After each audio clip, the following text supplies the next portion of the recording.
అందరికీ praise the lord. ఈరోజు Hebron calendar వాగ్దానము ఇర్మియా 31 అధ్యాయము 4వ వచనము చదువుకుందాం.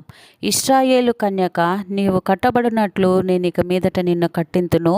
నీవు మరలా తంబురులను వాయింతువు, సంబరపడు వారి నాట్యములలో కలిసెదవు. ఇశ్రాయేలు బాధను చూచిన దేవుడు అరణ్యమందు వారు దయనొందునట్లుగా, ఇశ్రాయేలు విశ్రాంతి నొందునట్లుగా నేను చేయుదునని ప్రభు సెలవిస్తున్నాడు.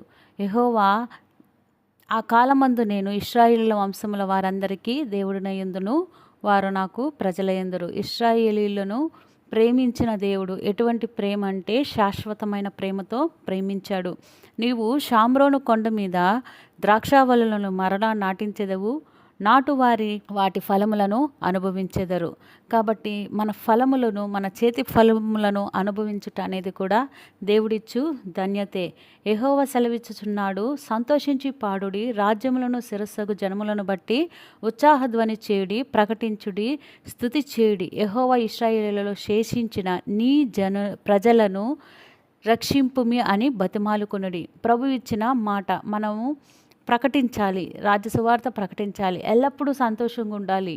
కాబట్టి ఈ శేషించిన వారి కొరకు, వారి రక్షణ కొరకు మనం ప్రార్థించువారిగా ఉండాలి. శత్రువు ఎక్కడ నవ్వుకోవడానికి మీరు చోటు ఇవ్వద్దండి. స్త్రీలనేమి, పురుషులనేమి, గుడ్డివారినేమి, కుంటివారినేమి, గర్భిణులని అందరినీ ప్రభువు సమకూర్చేవాడిగా ఉన్నాడు. మహాసంగమై వారిక్కడికి తిరిగి వచ్చేదరు. ప్రభు చిత్తము, ప్రభు ఉద్దేశాలు మన జీవితంలో నెరవేరునుగాక.